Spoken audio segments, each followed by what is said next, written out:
मन को कंट्रोल करने की कोशिश मन की सबसे चालाक चाल है, क्योंकि जब तुम कहते हो मैं मन को कंट्रोल करूंगा, तो मन ही बोल रहा होता है, सिर्फ नया मुखौटा पहनकर। यही पहली गुलामी है। मन क्या है? मन कोई वस्तु नहीं है जिसे तुम पकड़ सको।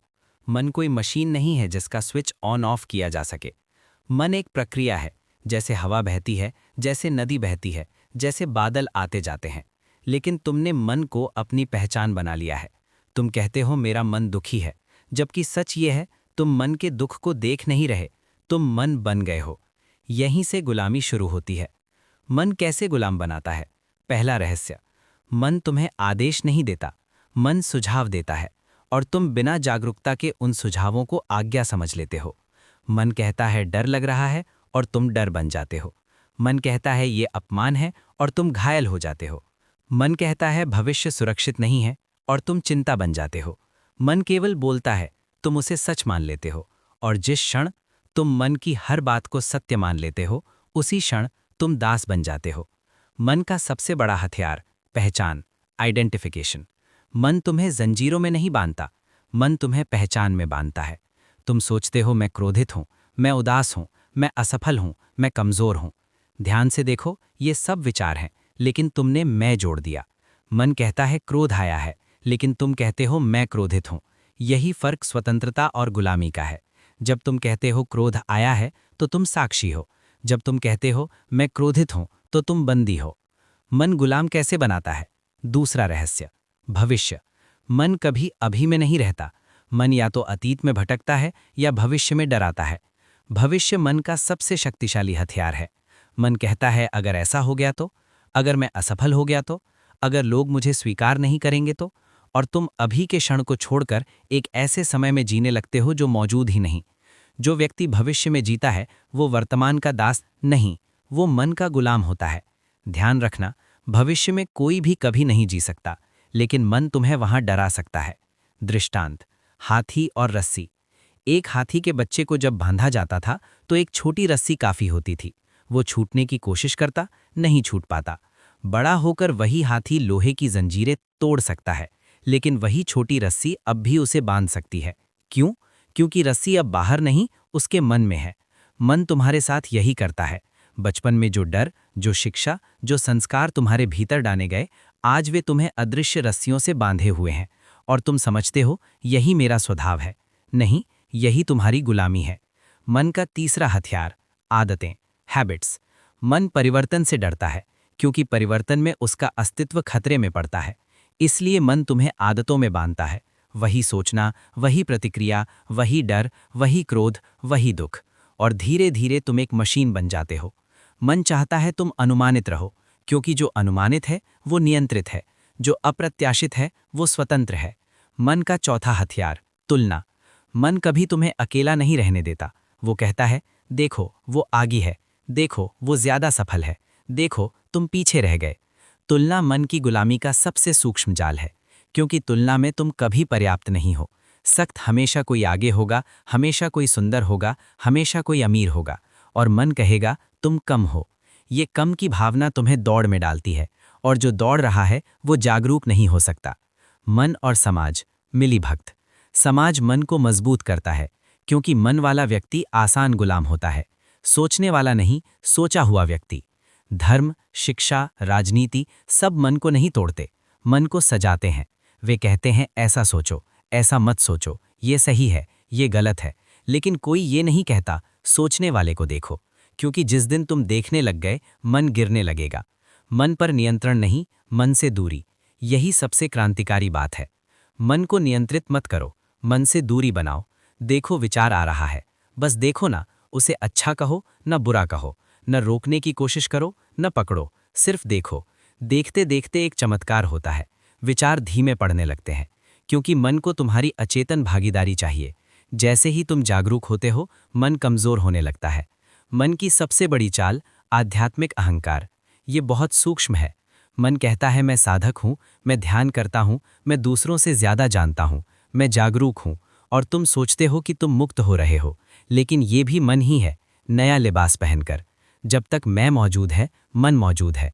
मुक्ति मैं के गिरने से आती है, न कि मैं पवित्र हूं जैसे विचार से। तो स्वतंत्रता क्या है? स्वतंत्रता का अर्थ ये नहीं कि मन नहीं होगा।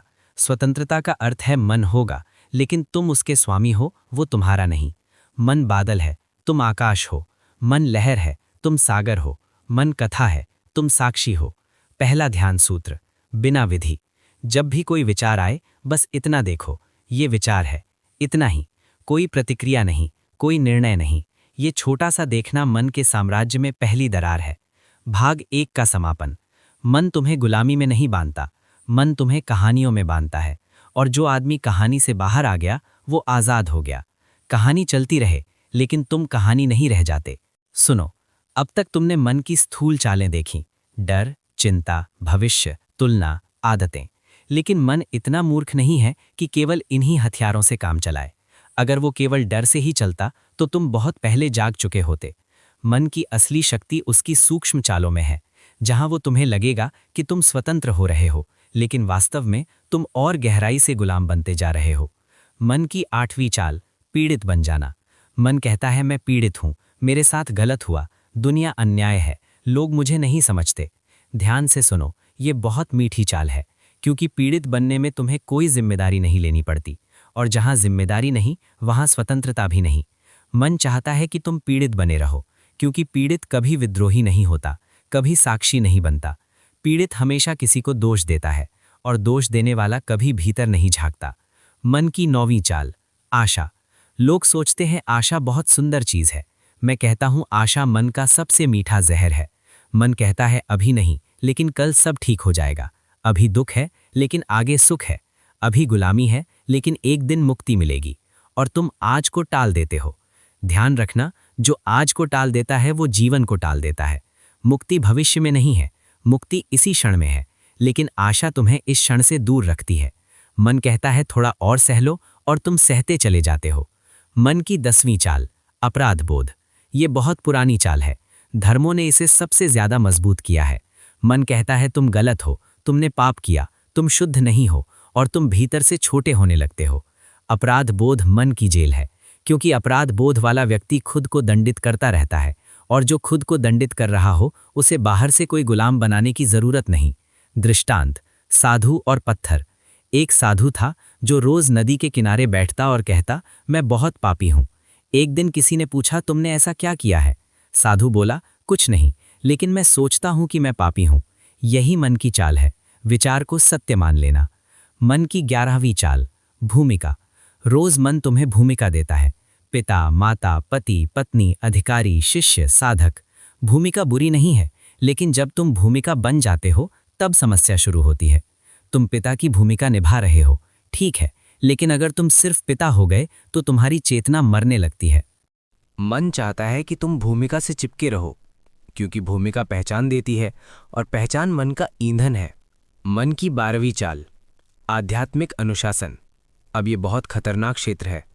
मन कहता है, तपस्या करो, नियम बनाओ, अनुशासन में जियो। अनुशासन सुंदर है अगर वो जागरूकता से आए, लेकिन मन अनुशासन को जेल बना देता है। मन नियमों में जीता है, चेतना स्वतंत्रता में। अगर तुम्हारा ध्यान कठोर हो रहा है, अगर तुम्हारा साधना पथ तुम्हें कठोर बना रहा है, तो समझ लेना मन खिल रहा है। मन की 13वीं चाल, आध्यात्मिक तुलना। मन कहता है, वो साधक मुझसे आगे है, मैं अभी पीछे हूं, मुझे और मेहनत करनी चाहिए। ये भी तुलना है, बस अब वो आध्यात्मिक हो गई है। और जहां तुलना है वहां मन है, जहां मन है वहां गुलामी है। चेतना में कोई आगे पीछे नहीं होता, सिर्फ जागरूकता होती है। मन की 14वीं चाल, ज्ञान का संग्रह। मन को ज्ञान बहुत पसंद है, क्योंकि ज्ञान अहंकार को भोजन देता है। मन कहता है, और पढ़ो, और जानो, और सुनो, और तुम किताबों के ढेर में दबते चले जाते हो। लेकिन याद रखना, ज्ञान से मुक्ति नहीं आती, ज्ञान से अहंकार आता है। मुक्ति आती है अनुभव से, उस अनुभव से जिसमें जानने वाला खो जाता है। मन की 15वीं चाल, डर से सुरक्षा। मन कहता है, सावधान रहो, खुल मत जाओ, जोखिम मत लो, और तुम धीरे धीरे जीवित रहते हुए भी मरने लगते हो। मन सुरक्षा चाहता है, चेतना साहस चाहती है। जो व्यक्ति सिर्फ सुरक्षित रहना चाहता है, वो कभी मुक्त नहीं हो सकता। मन से बाहर निकलने की पहली गहरी झलक। अब सुनो, मन से बाहर निकलने का रास्ता मन के विरुद्ध नहीं है। मन से बाहर निकलने का रास्ता है मन को पूरी तरह देख लेना। जब तुम किसी विचार को पूरी तरह देख लेते हो, वो विचार तुम्हें बांध नहीं सकता। अधूरा देखना गुलामी है, पूरा देखना मुक्ति है। साक्षी का और गहरा सूत्र। जब कोई विचार आए, देखो, ये कहाँ से आया, ये किससे जुड़ा है, ये मुझे क्या बनाना चाहता है। बस देखो, उत्तर मत ढूंढो। उत्तर मन देता है, दृष्टि चेतना देती है। भाग 3 का समापन। मन तुम्हें इसलिए गुलाम नहीं बनाता, काल, क्योंकि वह शक्तिशाली है। मन तुम्हें इसलिए गुलाम बनाता है क्योंकि तुम अजागरूक हो। जैसे ही जागरूकता आती है, मन पीछे हटने लगता है। और एक दिन तुम देखोगे, मन है लेकिन मालिक नहीं। सुनो, अगर मन केवल डर, चिंता और लोभ तक सीमित होता तो कोई समस्या ही नहीं थी। तब मुक्ति बहुत आसान होती। लेकिन मन इतना साधारण नहीं है। मन तुम्हें वहीं पकड़ता है जहां तुम्हें लगता है कि तुम मुक्त हो रहे हो। यही उसका अंतिम खेल है। मन की 16वीं चाल। मैं जागरूक हूं। यह सबसे खतरनाक वाक्य है। जिस क्षण तुम कहते हो मैं जागरूक हूं, उसी क्षण तुम जागरूक नहीं रहते। क्योंकि जागरूकता कभी स्वयं को घोषित नहीं करती। घोषणा अहंकार करता है। मन बहुत चालाक है। वो अब कहता है, मैं जागरूक हूं, मैं साक्षी हूं, मैं ध्यान में हूं। और तुम सोचते हो अब तो मन चला गया। नहीं, मन अब ध्यान की भाषा बोलने लगा है। मन की 17वीं चाल। अनुभवों का संग्रह। मन कहता है, आज ध्यान बहुत अच्छा हुआ, आज शांति बहुत गहरी थी, आज मैं कुछ ऊंचा अनुभव कर पाया। और तुम अनुभवों को यादों में बदल लेते हो। याद रखना, जिस क्षण अनुभव स्मृति बन गया, वो मर गया। मन मृत चीजों से जीता है, स्मृतियों से, अनुभवों से, उपलब्धियों से। चेतना हमेशा ताजा होती है। इस क्षण में। मन की 18वीं चाल। मौन का अहंकार। ये बहुत सूक्ष्म है। तुम चुप रहने लगते हो। लोग कहते हैं तुम बहुत शांत हो। मन भीतर मुस्कुराता है, देखा मैं कितना आगे बढ़ गया हूं। मौन अगर अहंकार बन जाए तो वो मौन नहीं, मन की नई आवाज है। सच्चा मौन कभी खुद को नहीं जानता। उसे पता ही नहीं होता कि वो मौन है। दृष्टांत। ध्यान करता हुआ चोर। एक चोर ध्यान सीख गया। अब वो चोरी भी बहुत शांत मन से करता था। वो बोला, पहले मैं चोर था, अब मैं जागरूक चोर हूं। मन हंसा, क्योंकि चोर बदला नहीं, केवल भाषा बदली। अगर चेतना जीवन को नहीं बदलती तो वो चेतना नहीं, एक और मुखौटा है। मन की 19वीं चाल। गुरु से जुड़ाव। मन गुरु को भी अपनी पकड़ में ले सकता है। मन कहता है, मेरे गुरु सबसे श्रेष्ठ है, मैं चुना हुआ शिष्य हूं, मुझे विशेष कृपा मिली है। और गुरु का नाम लेकर अहंकार और मजबूत हो जाता है। गुरु तुम्हें स्वतंत्र करने आया है, आश्रित नहीं। अगर गुरु के नाम पर तुम और बंध रहे हो तो समझ लेना मन खेल रहा है। मन की 20वीं चाल। नियमों में शरण। मन अराजकता से डरता है। वे हर चीज को नियमों में बांधना चाहता है। ध्यान भी, प्रेम भी, प्रार्थना भी। लेकिन ध्यान नियम से नहीं उगता। ध्यान स्वतंत्रता से खिलता है। नियम मन को सुरक्षित रखते हैं, स्वतंत्रता मन को मिटा देती है। मन की 21वीं चाल। मैं कुछ छोड़ चुका हूं। मन कहता है, मैंने धन छोड़ दिया, मैंने संसार छोड़ दिया, मैंने इच्छाएं छोड़ दी। लेकिन छोड़ने वाला अब भी मौजूद है। अगर मैं बचा है तो कुछ भी छोड़ा नहीं गया। सच्चा त्याग घोषणा नहीं करता, वे घटता है, जैसे पत्ता गिरता है। मन की 22वीं चाल। आध्यात्मिक समय। मन कहता है, अब मैं सही समय पर ध्यान करता हूं, अब मेरा जीवन व्यवस्थित है, अब सब सही चल रहा है। लेकिन चेतना कभी समय नहीं देखती, वे अभी में होती है। जो व्यक्ति समय के अनुसार आध्यात्मिक होता है, वो अब भी मन के भीतर है। मन की 23 चाल। डर की अंतिम परत। मन अब बहुत चुप हो गया है। वे अब डराता नहीं, वे फुसफुसाता है। अगर मैं सब छोड़ दूं तो मैं कौन रह जाऊंगा? ये अस्तित्वगत डर है। मन जानता है अब उसका अंत पास है, और वे अंतिम प्रयास करता है तुम्हें रोकने का। मन से परे जाने की निर्णायक कुंजी। अब ध्यान से सुनो। मन से परे जाने का अर्थ मन को मारना नहीं है, मन को देखा जाना है। पूरी करुणा के साथ, पूरी स्पष्टता के साथ। जिस क्षण तुम मन को बिना विरोध, बिना समर्थन, बिना पहचान के देख लेते हो, वे अपनी शक्ति खो देता है। मन तुम्हारे सहयोग से ही जीवित है। सबसे सूक्ष्म साक्षी सूत्र। अब कोई विधि नहीं, बस इतना। जब भी कुछ उठे उसे होने दो, और जो देख रहा है उसे मत भूलो। देखने वाला कभी गुलाम नहीं होता। भाग 4 का समापन। मन तुम्हारा शत्रु नहीं है, मन तुम्हारा मालिक बन गया है। बस यही समस्या है। और मालिक सिर्फ कभी तक मालिक होता है जब तक तुम झुके रहते हो। जैसे ही तुम खड़े होते हो, साक्षी बनकर, मन सिंहासन से उतर जाता है। अब केवल 2 भाग शेष हैं, जहां मन का पतन और चेतना का उदय पूरी तरह स्पष्ट हो जाएगा। सुनो, जब मन देखता है कि उसके सारे पुराने हथियार काम नहीं कर रहे, डर, लोभ, तुलना, अपराधबोध, तो वे आखिरी शरण लेता है। वे तुम्हें अस्तित्व से डराने लगता है। अब ये डर साधारण नहीं है। ये नौकरी का डर नहीं, रिश्तों का डर नहीं, असफलता का डर नहीं। ये डर है, अगर मन चला गया तो मैं कौन रह जाऊंगा? मन की 24वीं चाल। अस्तित्वगत डर। मन कहता है अगर विचार नहीं रहे तो तुम शून्य हो जाओगे। अगर पहचान गिर गई तो तुम खो जाओगे। अगर मैं नहीं रहा तो तुम पागल हो जाओगे। मन स्वयं को तुम्हारा रक्षक बताता है, लेकिन सच ये है, मन तुम्हारा कारागार है, रक्षक नहीं। ये डर इसलिए आता है क्योंकि तुमने कभी मन के बिना जीना नहीं सीखा।